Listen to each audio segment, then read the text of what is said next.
You had met your new boyfriend in the Dagoba district mall, and he had been honest with you that it had been a challenge by one of his classmates.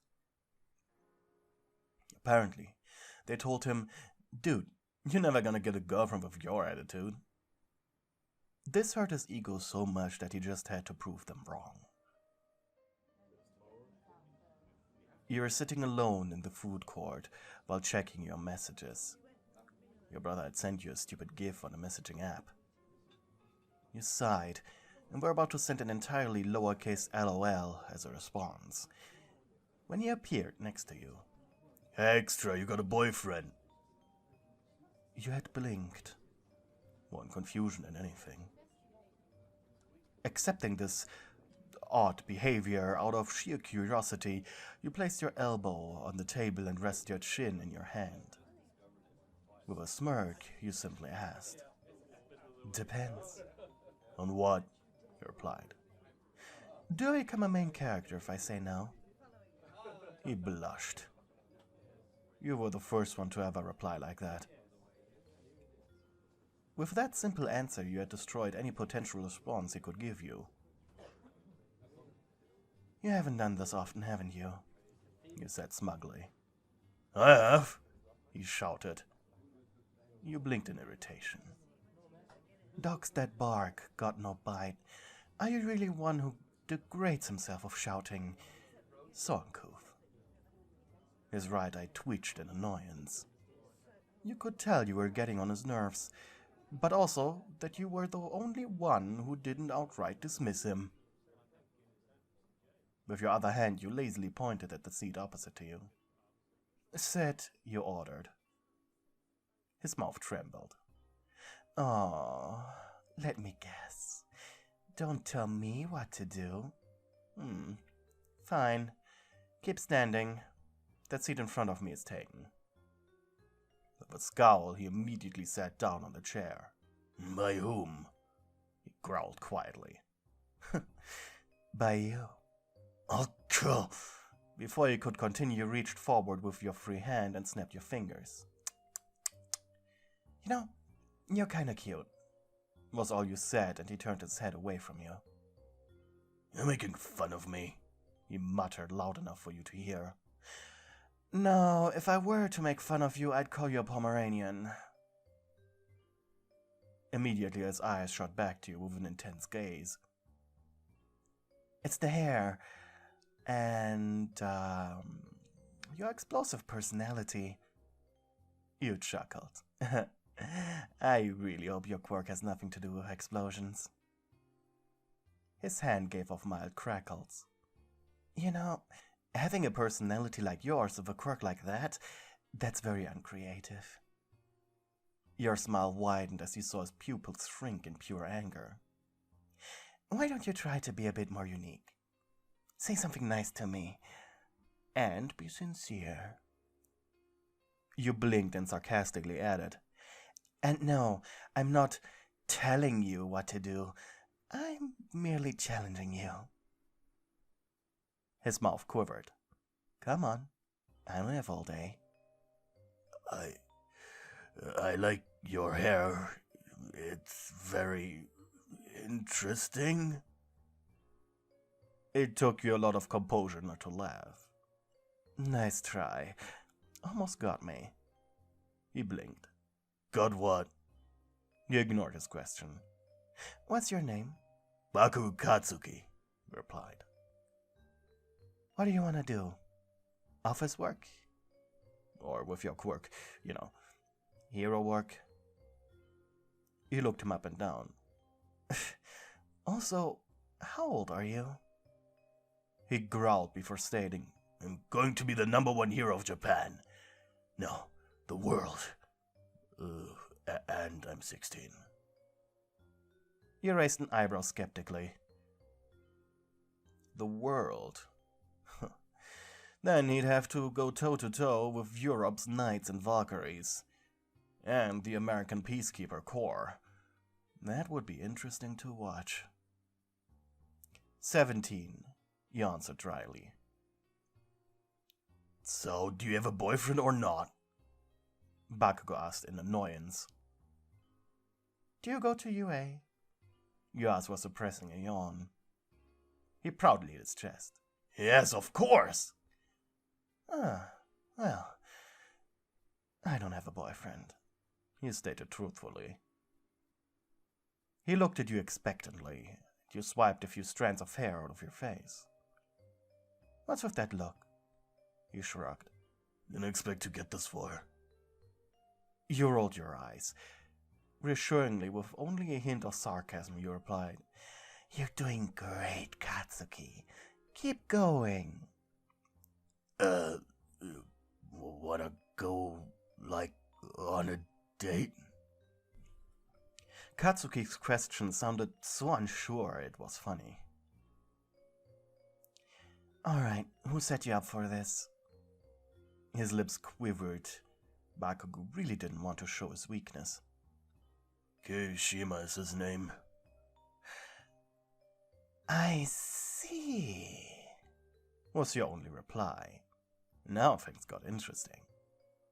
He's an extra of mine, and he said I'll never have a girlfriend during high school. And that makes me a loser. And I'm not a loser. Do you even want a girlfriend? He shrugged. As long as she isn't annoying and doesn't stand in my way. How long were your conversations with other girls you tried? You could fear that that question hit him straight in his ego. 0, he said, trying to sound confident. Oh, so I'm the first, right? Of course you weren't. You could tell. Bakugou had spent the past 4 hours approaching random girls he somewhat found attractive, and was shut down every time. You know, I don't see why not, Katsuki. You shrugged with a soft yet smug smile. Sure, I'll give you my number, and you give me yours. Call me tomorrow exactly at 5 p.m., or else I block you. The blonde's eyes widened. Yes, ma'am. That all happened a week ago.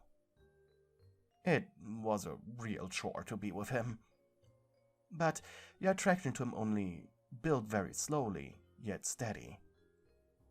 His mannerisms became more charming than annoying. You still weren't over his cliché bad boy shtick of his that was born out of the treatment he had received during childhood. You and his mom had a very long discussion about it when he brought you home once. A charming lady she was. In fact, you reminded her of herself a lot. You just were less physically aggressive towards him. Maybe that's why Bakugou tolerated your constant sarcastic remarks against him. In its own weird way, it was kind of sweet, actually. After a pleasant evening of meeting his parents, you were now escorting him to a Halloween store to shop for costumes. After all, it was early October. I can't believe you and that hag get along so well, he grumbled. In response, you simply smirked. She's a pleasant woman. You're just upset she talked about your daycare days. Suddenly, he nudged into you. You were about to protest, but then your eyes noticed his hand. It was open and slightly stretched out. Was he offering himself to you? Of course, you had held hands before, but usually you were the one initiating it. And gently you wrapped your hand around his. Feeling the warmth of his calloused hand, you could feel your heart beat slightly faster. And finally, after all the screaming he and his mom did just a few minutes earlier, the two of you enjoyed a quiet moment. He wasn't so bad, wasn't he? Maybe he could become the number one, at least in Japan. Suddenly you looked over him so he wouldn't notice. He was blushing heavily, his eyes concentrated on the way forward. When Bakugou got flustered, he got flustered. You almost wanted to tease him about it, but that would ruin the moment. After a while you entered the subway and took a train deeper into the city.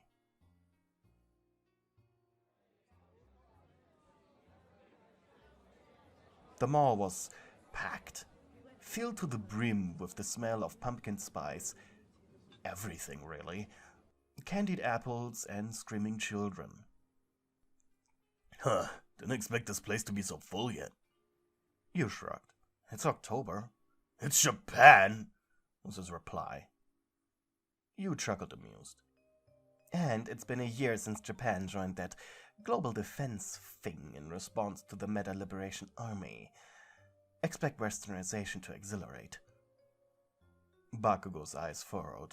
He had never heard of the Meta Liberation Army. Didn't take you for a politics nerd. You shrugged in mild disappointment. You hero students are focused too much on the practical. Too busy punching to see what's happening in the world. You smugly grinned and gently patted him on the head. It's okay. Just keep punching the people doing bad things and let us normies run the place. Okay? He blushed hard and growled, but proved a surprising amount of restraint by not shouting at you. It surprised you, in a positive way. At least, positively enough for you to stop teasing him. Quickly you skipped the food court and entered Mr. Freddy's Pranks and More, a popular costume and toy shop run by the financial hero Henry Abbott, a British migrant known for his risky business practices that, through unbelievable luck, always seemed to work out in the end. You took a beeline to the costume aisle, hoping some interesting stuff was still left. You haven't told me yet why you need a costume. You looked at your boyfriend and smirked. For one, my brother hates it when I wear revealing stuff, and... You grabbed something that looked like a chainmail bikini with a cute fake leather skirt. Ooh, you said. Level 60 armor. Bakugou snorted and put a hand over his mouth to not burst out. His cute reaction to your dumb joke made you blush happily. Imagine me wearing this. Immediately blushed harder. Oh, you would like it that much? I mean, look, remember, we're still underage. You blinked. Right. You thought it over for a moment. You know what? No. Huh? I'm going to buy it and wear it next year. He smirked. What if it won't fit by then? You bit your lower lip and gave him a look. You know, the tighter it fits, the better it looks. Bakugou gave an uncomfortable hum. Then you took the price tag in your hand and retched. Are you serious? For this little fabric? Finally, Bakugou cracked, bursting out laughing so hard he needed to take a step back. Stop laughing! You puffed up your cheeks. I don't shit money. After saying that, both of you stopped moving for a moment. Are you thinking what I'm thinking? You asked.